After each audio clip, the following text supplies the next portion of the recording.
Hello guys, free job consultancy में आपका बहुत बहुत स्वागत है। आज हम बात करने वाले हैं national water development agency requirement 2013 के बारे में। और इसका जो डिटेल नोटिफिकेशन है वो मैंने इसकी ऑफिशियल वेबसाइट से मैंने डाउनलोड किया हुआ है, जो कि nwda.gov.in से लॉगिन करके या फिर आप उसकी वेबसाइट पर जाके आप इस डिटेल नोटिफिकेशन को आप डाउनलोड कर सकते हो, जो कि मैंने इसको डाउनलोड करके रखा है। और साथ में मैंने इसको हाईलाइटर से हाईलाइट भी कर दिया है, इसके जो भी मेन इंपॉर्टेंट पॉइंट्स हैं, ताकि आपको यहाँ पे समझने में बिल्कुल भी दिक्कत ना हो। ये टोटल 8 पेज का नोटिफिकेशन है।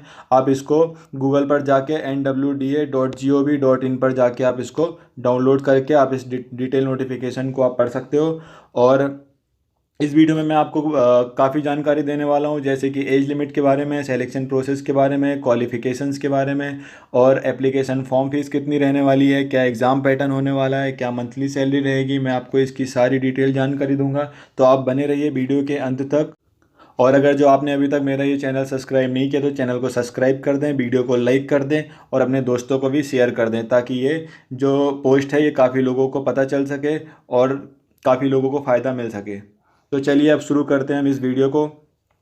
अब हम यहाँ पे बात करने वाले हैं वो कौन कौन सी वैकेंसीज है जिन पर आप फॉर्म भर सकते हो और उन कितने कितने नंबर में वो वैकेंसीज आई हुई हैं। तो चलिए यहाँ पर शुरू करते हैं। सबसे पहले हम यहाँ पर बात करने वाले हैं जूनियर इंजीनियर सिविल की। यहाँ पर जो इनका पेमेंट स्केल है, पेमेंट इसका बहुत ही अच्छा होने वाला है। 35,400 रुपये से लेकर 1,12,400 रुपये तक इसकी सैलरी देखने को मिल रही है। और इसकी अगर जो हम टोटल पोस्ट की बात करें तो यहाँ पर टोटल पोस्ट जो है 13 रखी गई है, जिसमें से जनरल कैंडिडेट के लिए 7 है, ओबीसी के लिए 4 पोस्ट हैं, एसटी और ईडब्ल्यूएस के लिए एक एक पोस्ट दी हुई है। और यहीं अगर जो हम इसकी एज लिमिट की बात करेंगे तो एज लिमिट इसकी 18 से 27 साल रखी गई है।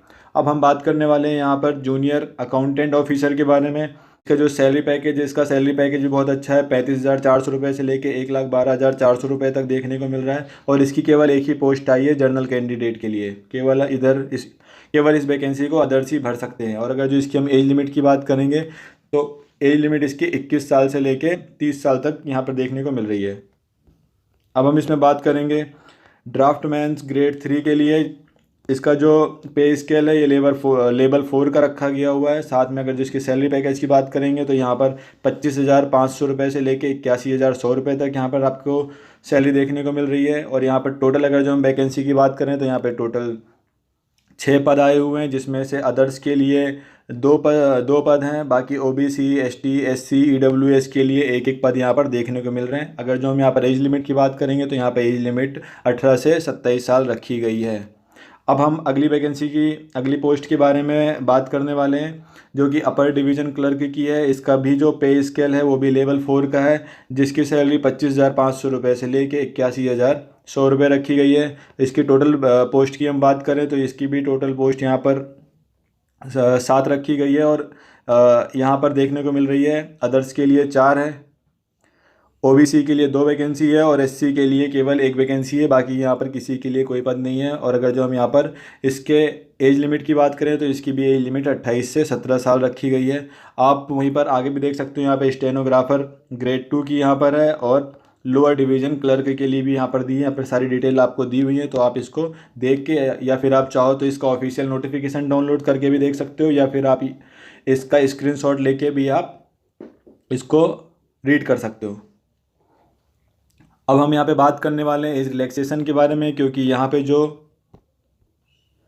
पे जो एज लिमिट दी हुई है ये एज लिमिट तो है ही है, लेकिन कुछ वर्गों के लिए यहाँ पर छूट भी देखने को मिल रही है। तो हम इस नोटिफिकेशन में आगे जाने वाले हैं, यहाँ पर आएंगे। यहाँ पर अगर जो हम देखेंगे तो यहाँ पे एज रिलैक्सेशन का फैक्टर दिया हुआ है, जिसमें एसटी और एससी के लिए यहाँ पे 5 साल की छूट देखने को मिल रही है, ओबीसी कैंडिडेट्स के लिए यहाँ पे 3 साल की है।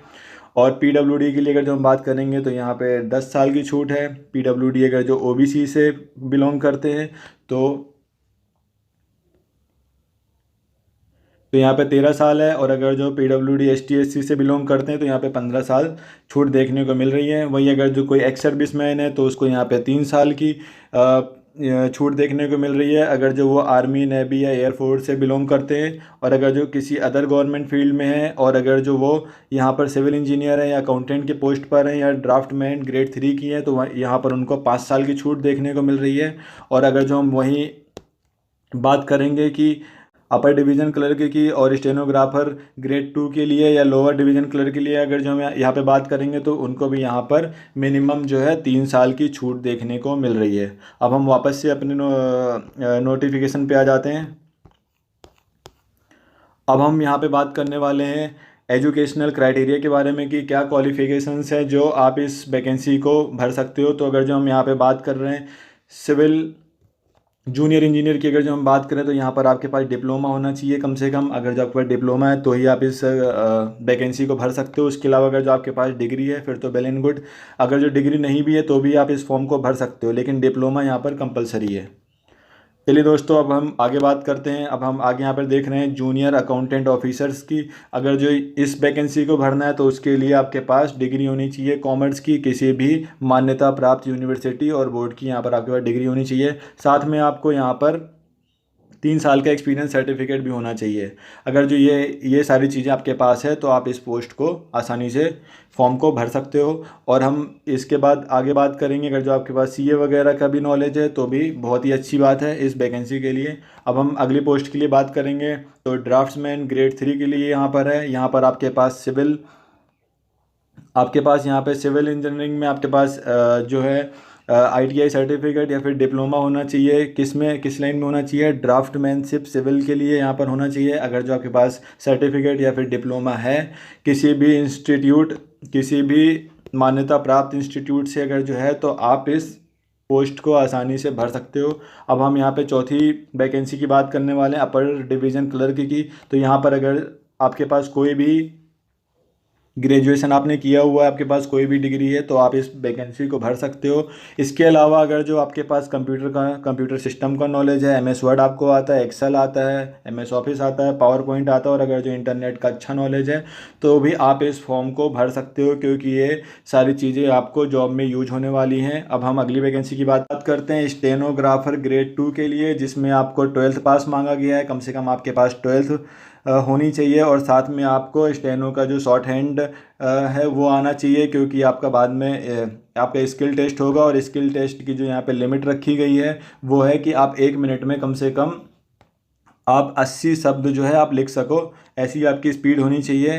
तो बाकी इसका कोई सर्टिफिकेट यहाँ पे लग नहीं रहा है। आप फॉर्म को अगर जो आपने 12वीं पास किया है तो आप इस फॉर्म को भर सकते हो और बाद में जब आप क्वालिफाई करते हो तो वहाँ पर आपका ये स्किल टेस्ट होगा, फिर आपको ये पास करके दिखाना पड़ेगा।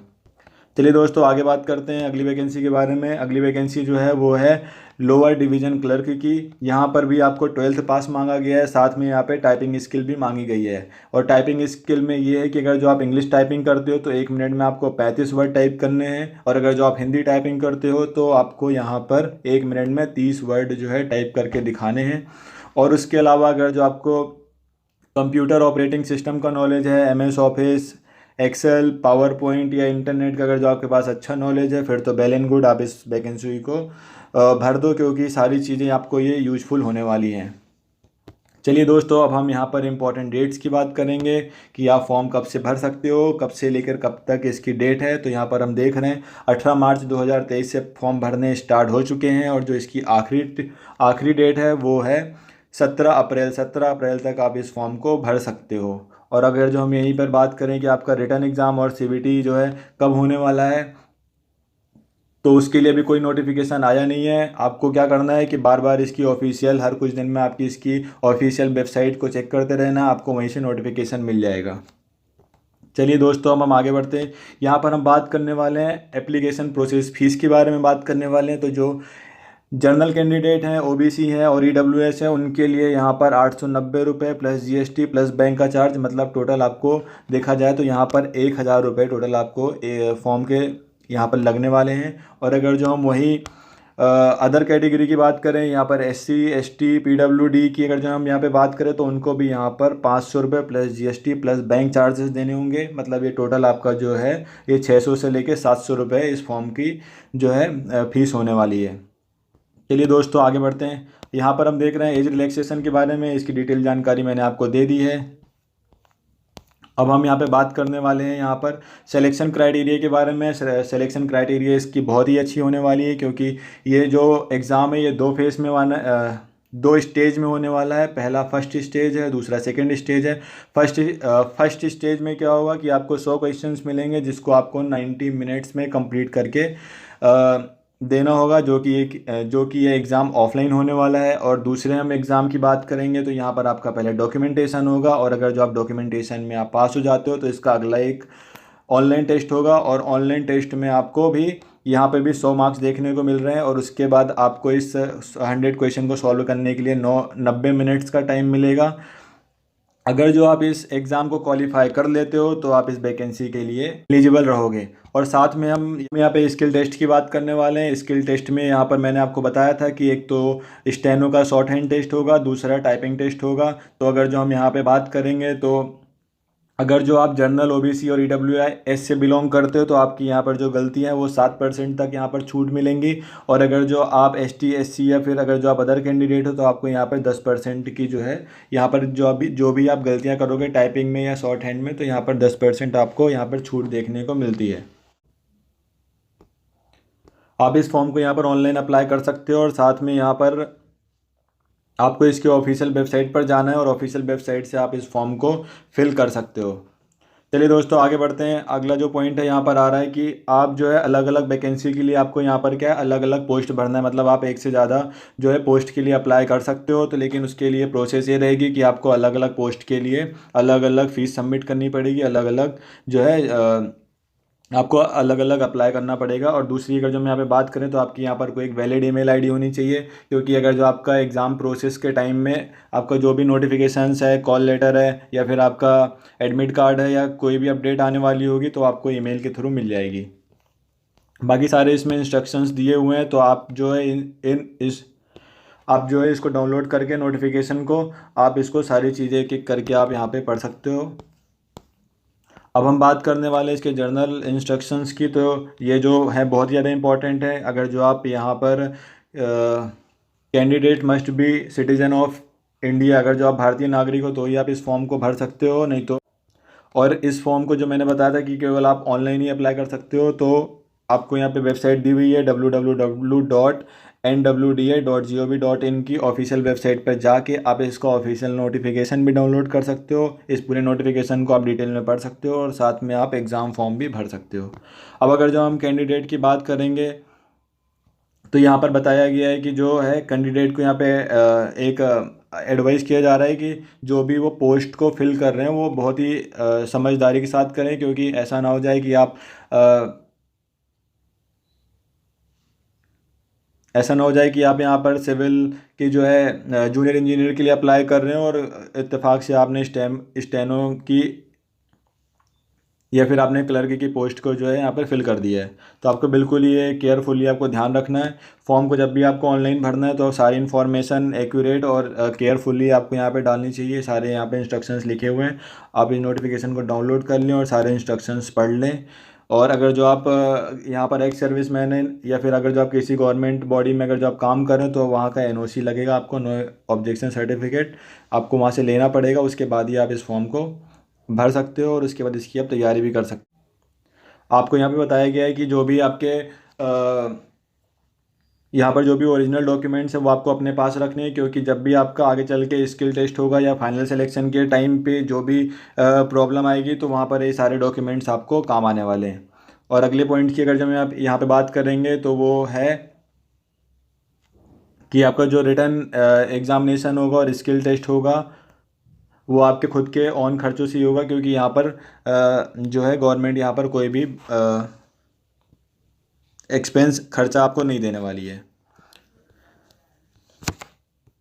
मैंने आपको यहाँ पे सारी जानकारी प्रोवाइड कर दी है। फिर भी अगर जो आपके मन में कोई सवाल उठ रहा है तो आप मुझे कमेंट बॉक्स में कमेंट करके आप मुझसे सवाल पूछ सकते हैं, मैं उसका बराबर आंसर करूँगा। और अगर जो आपको ये वीडियो अच्छा लगा हो तो आप फटाफट से वीडियो को लाइक कर दें, चैनल को सब्सक्राइब कर लें, ताकि ऐसी ही आपको इंपॉर्टेंट नोटिफिकेशंस और इम्पॉर्टेंट जॉब्स के बारे में आपको पता चल सके।